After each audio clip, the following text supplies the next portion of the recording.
script defines some constants, and those constants cannot change throughout the lifetime of the program. Now with variables, they have variableness, so a is equal to 40, and then I could change a to have a string value.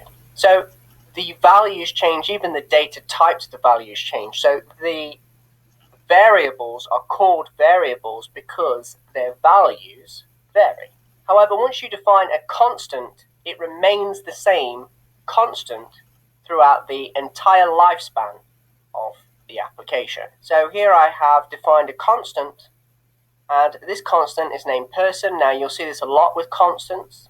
They will be all capitalized and they contain a value. And also you'll notice they don't start with the dollar symbol because that symbolizes a variable. We're working with constants, so we don't have the dollar symbol in there. And this is equal to an array. We have a string that is person, we have the number that is 200, and we have the Boolean value, which will be true and false. But you can have any value and any combination. You can have arrays inside of arrays. But once these arrays have been set in memory, they cannot change. They just can't change.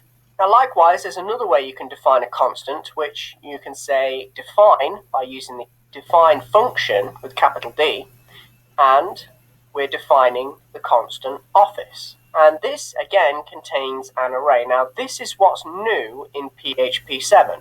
PHP 7 allows us to define a constant using the define function as an array. Now, previously, using the define function, you could only define a constant with a primitive value, such as a string or a number, and so forth. It doesn't have to be an array.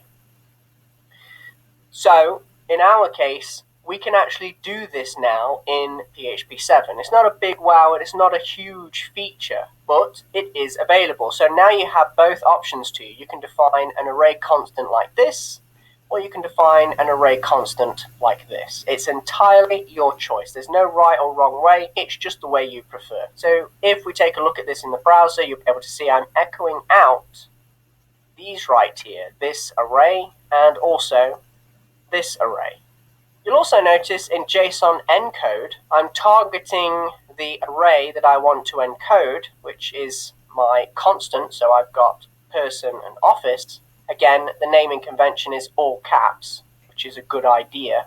And you'll notice instead of putting JSON pretty print like so, which now you should know that this is a constant, it's simply a keyword that points to a value that never changes.